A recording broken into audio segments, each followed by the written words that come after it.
Bismillahirrahmanirrahim. Assalamualaikum warahmatullahi wabarakatuh. Selamat pagi dan salam sejahtera bagi kita semua. Halo anak-anak ibu yang ada di rumah maupun dimanapun kalian berada saat ini. Bagaimana kabar kalian hari ini? Ibu doakan semoga kalian semua dalam keadaan sehat walafiat dan selalu bahagia bersama keluarga di rumah. Nah, ibu ucapkan selamat berjumpa, selamat bergabung dalam acara program siaran pendidikan Simpel Jago yang diselenggarakan oleh Dinas Pendidikan Kota Bontang bekerja sama dengan PKTV. Nah anak-anak, hari ini Bu Yuli dari SJ1 Yayasan Pupuk Kaltim hadir di depan layar kaca kalian untuk menemani belajar bahasa Indonesia kelas 6 SD semester 1. Bagaimana teman-teman? Kalian sudah siap? Baiklah, siapkan buku dan alat tulis kalian masing-masing dan ikuti pembelajaran ini hingga usai nanti. Bagaimana anak-anak, sudah siap? Baik. Baiklah anak-anak, hari ini kita akan belajar tentang kalimat efektif. Nah, kalau pada pertemuan sebelumnya anak-anak sudah belajar tentang teks eksplanasi ilmiah, yaitu teks yang menjelaskan tentang segala sesuatu yang berkaitan dengan sains dan ilmu pengetahuan. Nah, sebagaimana kita ketahui bersama, teks eksplanasi mempunyai ciri-ciri tertentu. Salah satunya yaitu ditulis menggunakan kalimat efektif, yang pilihan kosakatanya adalah kata baku. Nah anak-anak, hari ini kita akan melanjutkan pembelajaran kita tentang kalimat efektif. Namun, sebelum kita mulai kegiatan pembelajaran ini, marilah kita awali bersama-sama agar kegiatan hari ini bermanfaat dan menjadi ilmu yang berguna. Silahkan berdoa sesuai dengan agama dan keyakinan masing-masing. Berdoa, mulai. Bismillahirrahmanirrahim.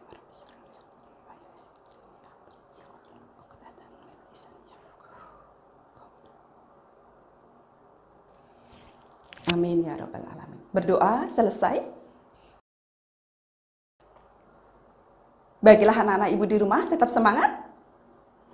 Oke, hari ini ibu akan menyampaikan tentang apa kalimat efektif itu, kemudian tujuannya apa digunakan kalimat efektif dalam sebuah teks, kemudian bagaimana penerapannya. Mari kita ikuti pembelajaran berikut ini. Nah anak-anak, sebelum kita melanjutkan materi, ibu akan menyampaikan dulu tujuan pembelajaran kita hari ini anak-anak. Nah, setelah mengikuti pembelajaran hari ini dengan Bu Yuli, kalian diharapkan dapat mengidentifikasi kalimat efektif dengan benar. Yang kedua, kalian diharapkan dapat menulis kalimat efektif dengan benar. Nah, apakah kalimat efektif itu?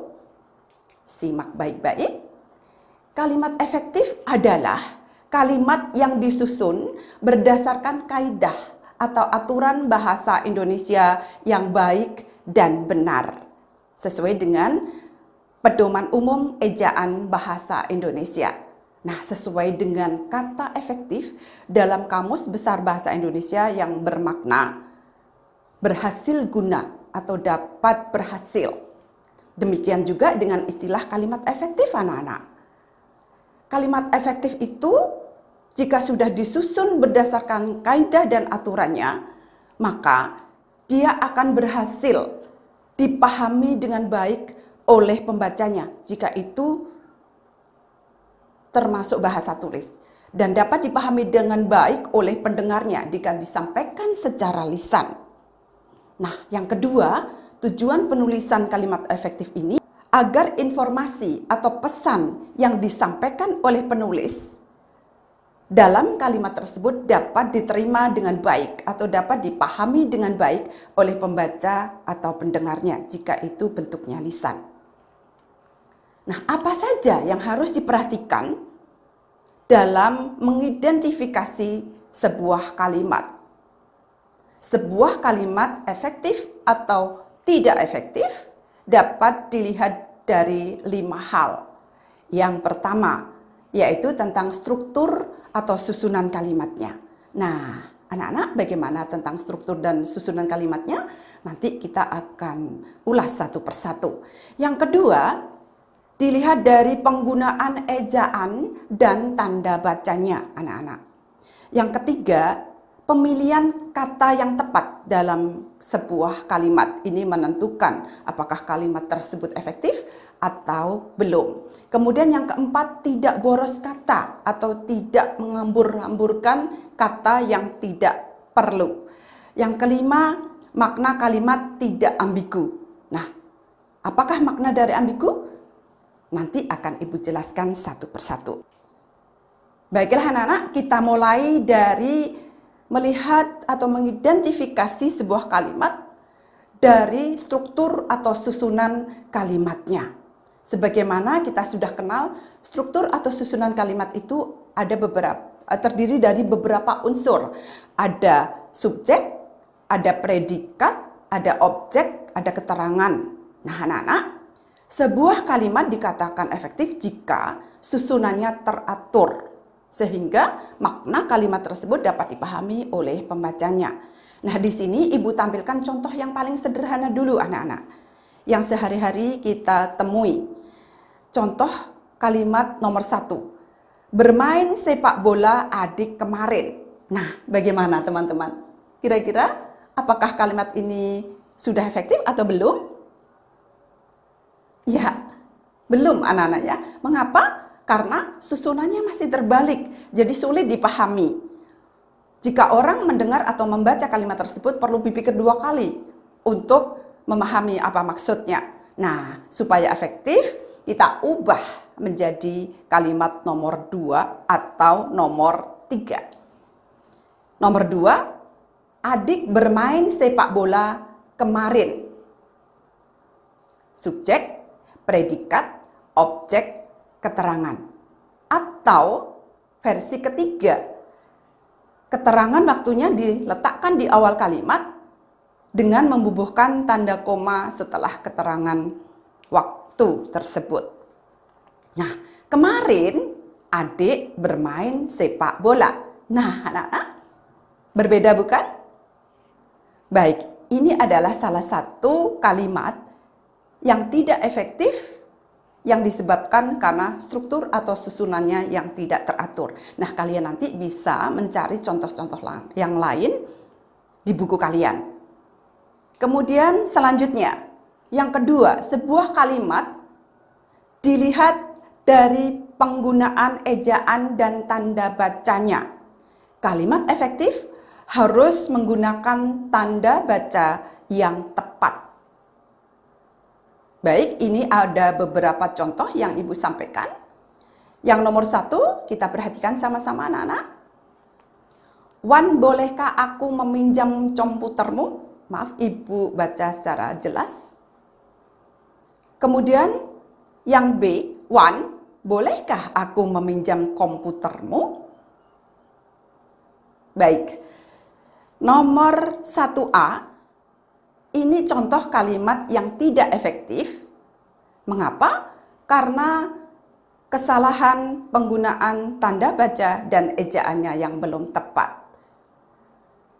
Kita sudah ketahui jika kita menulis teks percakapan seperti ini, sebelum kita menulis harus kita tentukan bagaimana penggunaan tanda baca dan ejaannya yang tepat. Wan, karena ini adalah nama orang, maka huruf awal kalimat ditambah lagi dengan nama orang harus digunakan huruf kapital. Kemudian setelah nama harus dibubuhkan tanda koma, anak-anak. Ini wajib. Bolehkah aku meminjam komputermu? Ya, kata komputer, kalau yang nomor 1A itu masih ditulis asli, sebagaimana bahasa aslinya. Sudah diadaptasi ke dalam Kamus Besar Bahasa Indonesia menjadi komputer dengan menggunakan huruf K. Jadi huruf C sudah disesuaikan dengan literasi bahasa Indonesia yang benar, sekarang menjadi komputer seperti yang kalian lihat pada 1B. Baik, contoh yang kedua kita baca bersama teman-teman. Ayo kita belajar menulis teks eksplanasi. Kemudian yang B kita perhatikan, bacanya sama. Mengapa 2A belum efektif? Ya, karena kesalahan penggunaan tanda koma dan penulisan hurufnya atau ejaannya. Mengapa? Karena nomor 2 ini adalah kalimat ajakan. Setelah kata ayo, wajib dibubuhkan tanda koma. Dan kesalahan yang kedua adalah kata eksplanasi. Pada nomor 2A, eksplanasi masih ditulis dalam bahasa asalnya. Nah, kemudian sudah diadaptasi, sudah diserap menjadi bahasa Indonesia kata baku, menjadi eksplanasi seperti yang kalian lihat pada nomor 2B. Nah, baik, kita lanjutkan contoh yang ketiga. Anak-anak melakukan aktivitas pembelajaran dari rumah. Yang B sama bunyinya, namun ada perbedaan. Coba kalian identifikasi perbedaannya di mana? Mengapa 3A belum efektif? Ya, betul anak-anak. Karena penulisan kata aktivitas di sini ditulis 3A masih menggunakan huruf F. Baik, kata aktif yang berarti giat ditulis menggunakan F, benar. Tetapi ketika sudah diubah menjadi aktivitas yang bermakna kegiatan, maka sesuai dengan aturan ejaan bahasa Indonesia yang benar, aktivitas, huruf F pada kata aktif diubah menjadi huruf V. Jadi aktivitas menggunakan huruf V yang tepat. Baik anak-anak, sudah paham? Kemudian yang keempat, masyarakat dihimbau agar selalu mentaati protokol kesehatan. Oke, di mana letak kesalahannya sehingga kalimat 4A belum efektif? Coba kita bandingkan dengan contoh yang 4B, teman-teman. Kita baca bersama-sama. Masyarakat diimbau agar selalu menaati protokol kesehatan. Bedanya di mana, teman-teman? Ya, betul. Di kata dihimbau. Ini ada 2 kesalahan sekaligus dalam penulisan. Yang pertama, kesalahan dalam menulis kata awalannya, yaitu dihimbau, itu di berfungsi sebagai awalan, bukan kata depan. Di yang berfungsi sebagai awalan harus ditulis serangkai dengan kata setelahnya.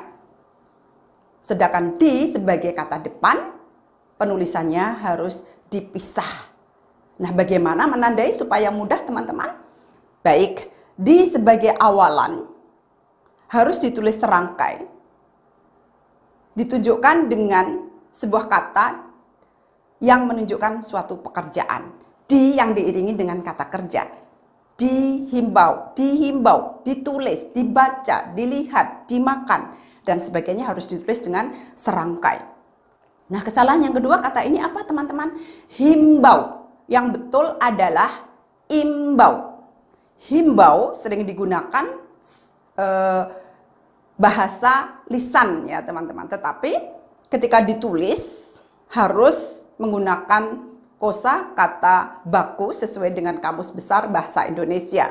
Jika itu teks non-fiksi. Tetapi jika teks fiksi seperti cerpen, novel, masih bisa ditoleransi ya anak-anak ya. Tetapi untuk teks eksplanasi atau teks sejenisnya yang bersifat ilmiah atau bersifat non-fiksi harus menggunakan kata baku. Nah, himbau yang benar adalah imbau. Jadi diimbau, teman-teman, yang betul. Kemudian kesalahan yang kedua adalah kata mentaati. Nah, sebagaimana kita ketahui bahwa hukum atau kaidah bahasa Indonesia, sebuah kata yang diawali oleh huruf K, P, T, S, dia akan lebur huruf pertamanya jika mendapatkan awalan me, termasuk kata mentaati yang berasal dari kata taat. Ketika diberi awalan me, maka berubah menjadi menaati. Nah, kata mentaati juga masih sering kita lihat anak-anak ya, kesalahan di mana-mana masih banyak terjadi. Namun mulai hari ini setelah kalian mengerti, Ibu harap kalian dapat menggunakan kata-kata baku yang benar. Baiklah anak-anak, sudah tahu ya? Kita lanjutkan slide selanjutnya. Yang ketiga, sebuah kalimat dikatakan efektif jika menggunakan kata yang tepat. Diksi, pemilihan kata yang tepat. Kata yang tidak tepat akan membuat kalimat tersebut tidak efektif. Ini Ibu tampilkan 3 contoh teman-teman. Yang pertama, buanglah sampah pada tempatnya. Mengapa dikatakan salah atau tidak efektif? Kemudian yang kedua, buanglah sampah di tempatnya. Bagaimana teman-teman? Kata apa yang belum tepat di sini?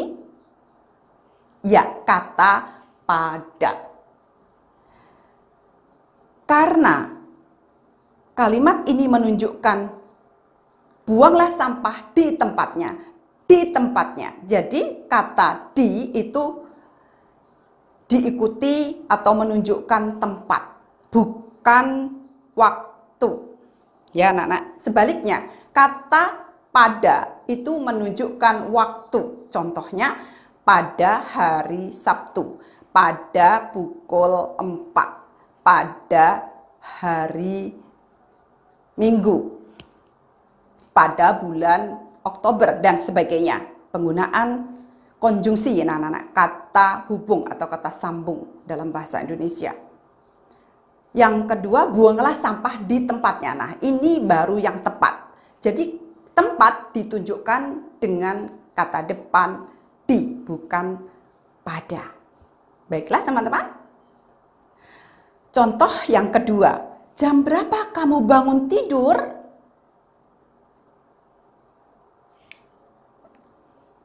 Mengapa ada kesalahan di sini teman-teman? Ya, kata jam. Jam ini adalah benda teman-teman, benda. Bisa jam dinding, bisa jam tangan. Nah, bisa juga digunakan untuk menanyakan rentang waktu. Berapa jam kita belajar bahasa Indonesia hari ini?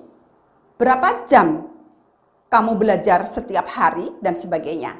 Teman-teman ya, bukan menunjukkan waktu. Jadi yang tepat adalah jam diganti menjadi pukul. Pukul berapa kamu bangun tidur? Ini yang tepat teman-teman. Sudah paham? Dan ini juga banyak kita lihat kesalahan yang terjadi di masyarakat. Nah, Ibu harap setelah ini kalian bisa menggunakan bahasa Indonesia yang baik dan benar. Nomor 3, kenapa kemarin kamu tidak masuk sekolah, Edo? Mengapa dikatakan tidak efektif? Coba diperhatikan contoh kalimat 3B. Mengapa kemarin kamu tidak masuk sekolah, Edo? Bedanya apa teman-teman? Ya, dalam contoh 3A ada kalimat yang tidak baku. Kalimat ini, kalimat kenapa sering digunakan, tetapi dalam ranah bahasa lisan. Atau ditulis tetapi dalam teks-teks fiksi. Dalam cerita, dongeng, maupun dalam novel. Oke, masih sah-sah saja. Karena sastra mempunyai keistimewaan sendiri. Jika kita menulis dalam teks non-fiksi, kata kenapa tidak boleh karena tidak efektif. Harus diganti menjadi kata baku yaitu mengapa. Jadi mengapa kemarin kamu tidak masuk sekolah, Edo? Ini adalah kalimat tanya. Jika kita menyebutkan nama seseorang atau sebutan seseorang, sebelum nama harus dibubuhkan tanda koma. Ingat ya anak-anak ya, ini juga penting. Next, selanjutnya, sebuah kalimat efektif dilihat dari kata-katanya yang digunakan. Kalimat efektif tidak menghambur-hamburkan kata, teman-teman. Atau tidak menggunakan kata yang berlebihan, yang tidak diperlukan oleh kalimat tersebut. Atau misalnya kalau kalian sedang mengarang sebuah paragraf, tidak boleh sering mengulang-ulang kata yang sama. Baik, langsung Ibu berikan contoh yang sederhana dulu, yang sehari-hari sering kita temukan. Contoh 1A, para siswa-siswi melakukan kerja bakti di sekolah. Yang kedua, B, siswa-siswi melakukan kerja bakti di sekolah. Yang mana yang lebih efektif, teman-teman? Ya, yang B, kata para tidak diperlukan. Maka cukup ditulis siswa-siswi melakukan kerja bakti di sekolah. Karena kata siswa-siswi sudah menunjukkan sekelompok, ya, sekelompok siswa, laki-laki dan siswa perempuan. Jadi kata para tidak dibutuhkan lagi, maka kita hilangkan saja. Kemudian contoh yang kedua, silahkan masuk ke dalam anak-anak. Dibandingkan dengan yang B, teman-teman, silahkan masuk anak-anak. Lebih mudah yang mana? Ya, selain mudah juga efektif, teman-teman. Simple, tidak perlu bertele-tele dalam istilahnya, ya. Yang B, silahkan masuk anak-anak. Ini adalah kata seru atau kata perintah, ya. Nah, kata silahkan ini juga banyak sekali kita temui di masyarakat kita yang masih menggunakan silahkan dengan menggunakan huruf H.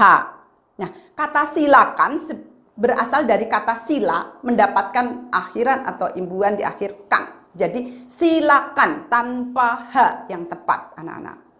Nah, masuk ke dalam. Nah, sudah diketahui bersama bahwa masuk itu pasti ke dalam. Tidak ada masuk keluar, ke samping, ke atas, ya teman-teman ya. Jadi lebih efektif langsung ditulis saja silakan masuk anak-anak. Karena kita sedang berbicara dengan anak-anak, maka sebelum anak-anak harus diberi tanda koma. Dan jangan lupa tanda baca akhir kalimat. Ada 3. Kalau itu kalimat berita menggunakan tanda titik. Kalau kalimat tanya menggunakan tanda tanya, dan jika kalimat seruan, perintah, larangan menggunakan tanda seru. Salah satu saja, tidak perlu dua-duanya. Kadang anak-anak menuliskan tanda tanya masih diberi titik. Nah, ini istilahnya kita sudah memakai baju, pakai baju rangkap lagi. Jadi tidak perlu anak-anak ya. Jadi tidak efektif. Maka salah satu saja pilih tanda akhir kalimatnya sesuai dengan bentuk kalimat yang kalian tulis. Kemudian yang ketiga teman-teman, Bu Yuli memakai sepatu warna hitam. Nah, sudah kita ketahui bersama kalau hitam itu pasti warna. Jadi tidak perlu lagi disebutkan kata berwarna. Cukup ditulis Bu Yuli memakai sepatu hitam. Nah, anak-anak sampai di sini sudah paham? Mudah-mudahan semakin paham ya anak-anak. Yang ketiga, kita mengidentifikasi sebuah kalimat apakah kalimat tersebut efektif atau belum. Kita lihat dari penggunaan kata atau makna kata secara keseluruhan. Kata yang efektif tidak ambigu, teman-teman. Apa ambigu itu, Bu? Ambigu itu bermakna mengandung makna lebih dari satu atau dalam bahasanya multitafsir. Jadi kalimat yang multitafsir atau mendatangkan pemahaman yang membingungkan itu tidak efektif, teman-teman. Jadi bagaimana supaya tidak membingungkan atau tidak menimbulkan penafsiran yang berbeda? Maka harus kita pastikan kalimat tersebut tidak ambigu atau tidak multitafsir. Contohnya 1. Ini maksudnya mengajak Lili ya, mengajak Lili untuk menanam bunga. Ayo, kita belajar menanam bunga lili. Nah, bagaimana yang A? Kira-kira bagaimana? Ya, maknanya pasti bunga lili, bukan menyebut atau mengajak nama lili, ya kan? Nah, supaya tidak ambigu, maka jika kita ingin berbicara kepada lili, harus diberi tanda koma sebelum namanya. Contoh, ayo, kita belajar menanam bunga lili. Nah, ini baru betul. Jadi lilinya nggak bingung, ya. Lili menanam bunga lili. Nanti bingung. Baik, sudah dipahami? Kemudian contoh yang kedua, pembacaan puisi baru dilaksanakan pada hari Sabtu. Wah, bingung ya yang mendengar? Apakah puisinya yang baru atau waktunya yang baru akan dilaksanakan hari Sabtu? Baik, kita baca contoh yang 2B. Pembacaan puisi akan dilaksanakan pada hari Sabtu. Apakah masih bingung? Ya, tentu tidak, karena di sini sudah dikatakan, sudah jelas maknanya bahwa maksudnya puisi akan dilaksanakan pada hari Sabtu. Jadi, kata baru tidak tepat, membingungkan, seolah-olah puisinya yang baru. Ya, Nana ya? Baik. Kemudian contoh yang 3A. Kepada Bapak Sarwoko, waktu dan tempat kami persilahkan. Waktu dan tempat itu benda mati, teman-teman. Tidak bisa dipersilahkan. Pasti dia diam saja. Baiklah anak-anak, ini juga sering sekali disampaikan oleh MC-MC kita.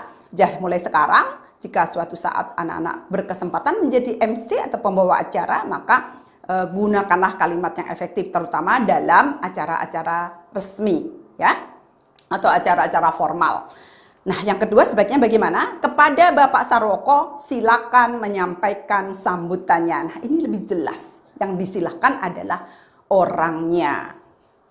Baik anak-anak, ini adalah sekadar contoh.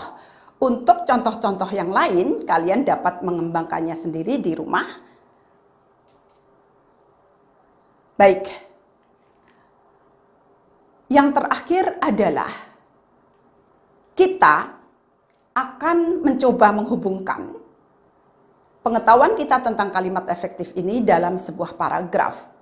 Jadi dilihat dari 5 hal tadi, ketika kita mengidentifikasi sebuah paragraf, apakah terdapat kalimat efektif atau ada kalimat yang tidak efektif di dalam sebuah teks, maka patokan kita 5 hal tadi. Yang pertama apa teman-teman?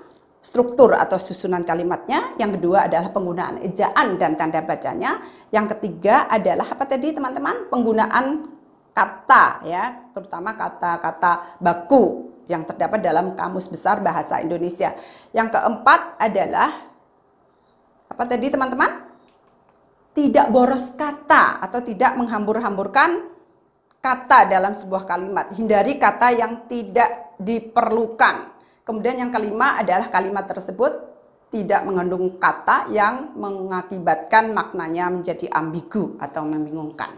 Baiklah anak-anak, sekarang kita sampai kepada contoh yang berbentuk paragraf. Coba kalian baca bersama-sama. Ya, coba kita identifikasi bersama teks tersebut. Komputer portable, perhatikan penulisannya, atau disebut dengan laptop, merupakan komputer dengan huruf C berukuran kecil dan ringan. Sama dengan komputer pada umumnya, laptop juga mempunyai layar, papan tombol atau keyboard, dan mikroprosesor untuk menjalankan programnya. Laptop dinilai lebih praktis karena dapat dibawa dan digunakan di mana saja. Nah, ini adalah contoh kalimat atau paragraf yang belum efektif. Tidak boleh digunakan dalam teks non-fiksi.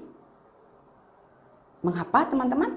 Ya, karena ada beberapa penulisan kalimat, penulisan katanya yang belum sesuai dengan Kamus Besar Bahasa Indonesia. Masih menggunakan kata dari bahasa aslinya. Nah, bagaimana? Coba kita bandingkan. Oke, ini adalah kata komputer pakai huruf C, maka ini tidak tepat. Kemudian portable, ini sudah diserap dalam bahasa Indonesia. Nanti kita perhatikan perbaikannya. Disebut di sini berfungsi sebagai awalan. Oke, kemudian semua kata komputer di dalam paragraf ini tidak tepat penulisannya teman-teman. Kemudian ada lagi keyboard. Ya, keyboard ini ibu tulis dalam huruf miring. Nah, jika anak-anak ingin menulis kalimat atau kata yang masih asli dari bahasa aslinya, maka tulislah dengan menggunakan huruf miring. Ini adab atau aturan dalam penulisan. Nah, ini sudah betul. Kemudian ini ada mikroprosesor. Ya, ini juga sudah diserap dalam bahasa Indonesia di Kamus Besar Bahasa Indonesia, teman-teman. Menjadi apa? Nanti kita lihat perbaikannya. Kemudian dinilai sudah tepat. Praktis, ini praktis ya. Ini juga salah penulisannya.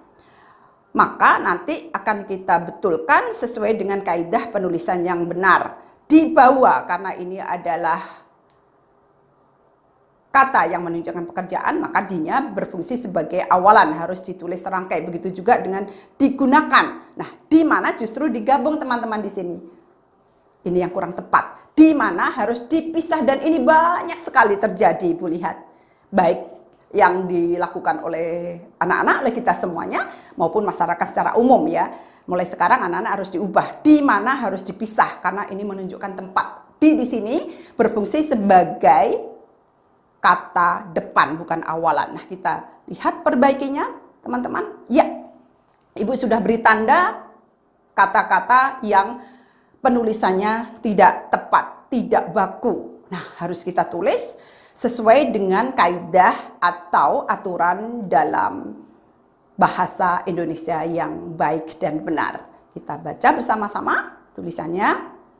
Komputer portable atau disebut dengan laptop merupakan komputer berukuran kecil dan ringan. Sama dengan komputer pada umumnya, laptop juga mempunyai layar, papan tombol atau keyboard, dan mikroprosesor. Untuk menjalankan programnya, laptop ini dinilai lebih praktis karena dapat dibawa dan digunakan di mana saja. Nah, ini sudah penulisannya yang sudah tepat, teman-teman. Oke, ini penulisannya yang sudah tepat. Baik, teman-teman, sudah paham semuanya? Baiklah anak-anak, sekarang Ibu berikan beberapa contoh soal. Kita identifikasi, kemudian kita pilih jawaban yang paling tepat. Soal nomor 1, kita baca bersama-sama.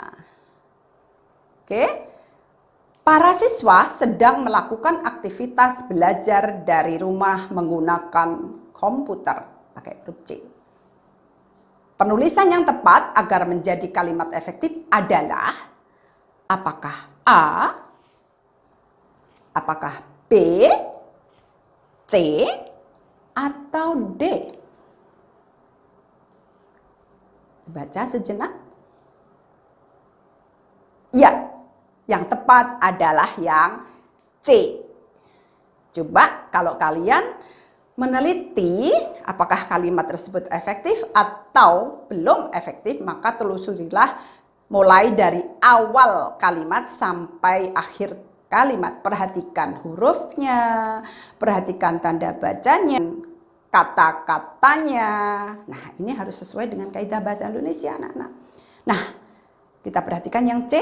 Para siswa sedang melakukan aktivitas belajar dari rumah menggunakan komputer. Ya, yang membuat soal tadi, kalimat dalam soal tidak efektif karena kata aktivitas dan kata komputer, penggunaan ejaannya tidak tepat. Oke, anak-anak sudah paham? Lanjut soal yang kedua. Komputer portable dapat digunakan kapan dan di mana saja. Bagaimana penulisan yang tepat supaya kalimat tersebut menjadi kalimat yang efektif? Apakah A, B, C, atau D? Coba diperhatikan.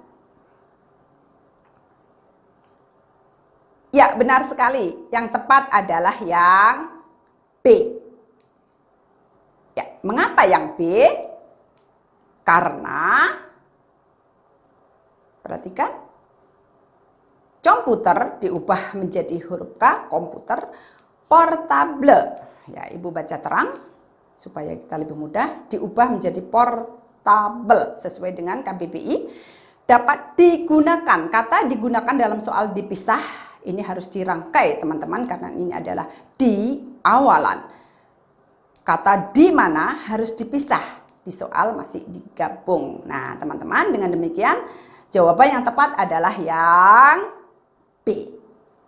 Baik, kita lanjutkan soal yang ketiga. Masih semangat? Ayo belajar menulis teks eksplanasi, Rina. Nah, supaya efektif bagaimana penulisannya? Tadi sudah kita bahas di dalam paparan Ibu di awal ya. Jadi yang tepat adalah yang mana? Ya, yang tepat adalah yang B. Mengapa yang A tidak tepat? Karena setelah kata ayo tidak dibubuhkan tanda koma, kemudian sebelum kata Rina juga tidak ada tanda koma. Yang B sudah tepat. Ayo kita belajar menulis teks eksplanasi, Rina, baik tanda baca maupun ejaannya sudah kita perbaiki. Ya, mengapa yang C tidak tepat anak-anak? Karena jawaban C menggunakan tanda tanya. Karena ini bukan pertanyaan, maka tidak tepat. Yang D kesalahannya di mana teman-teman? Ya, setelah kata ayo tidak dibubuhkan tanda koma. Baik, hebat semuanya anak-anak ya, sudah bisa. Alhamdulillah. Kemudian soal berikutnya nomor 4. Yuk kita baca sama-sama. Silahkan masuk ke dalam kelas anak-anak. Penulisan yang efektif bagaimana teman-teman? Ya, ini mudah anak-anak ya. Yang betul adalah yang B. B lagi ya anak-anak. Silakan masuk ke kelas anak-anak. Mengapa? Yang pilihan A salah karena silahkan masih menggunakan H. Mengapa yang C salah? Karena masih menggunakan H juga. Kemudian mengapa yang D salah? Karena masih belum efektif menggunakan kata yang tidak diperlukan, yaitu ke dalam. Baiklah anak-anak ibu semuanya, kita sampai pada latihan yang terakhir. Tara, oke, kita baca bersama-sama, semangat. Masyarakat dihimbau agar selalu mentaati protokol kesehatan. Ayo langsung saja kita ubah menjadi kalimat yang efektif. Apakah A, B, C, atau D? Oke, jawaban yang tepat adalah, ayo siapa yang bisa tunjuk jari? Ya, jawaban yang tepat adalah yang A. Masyarakat diimbau agar selalu menaati protokol kesehatan. Nah, bagaimana anak-anak materi yang Ibu sampaikan pada hari ini? Apakah bisa dipahami dengan baik? Baiklah anak Ibu semuanya. Ibu tutup pembelajaran ini dengan mengucapkan alhamdulillahirobbilalamin. Terima kasih sudah bergabung dalam acara ini. Tetap semangat dan menjadi anak yang baik dan berkarakter. Titip salam buat ayah bunda di rumah. Ibu tutup. Billahi taufik wal hidayah. Wassalamualaikum warahmatullahi wabarakatuh. Selamat pagi dan salam sejahtera.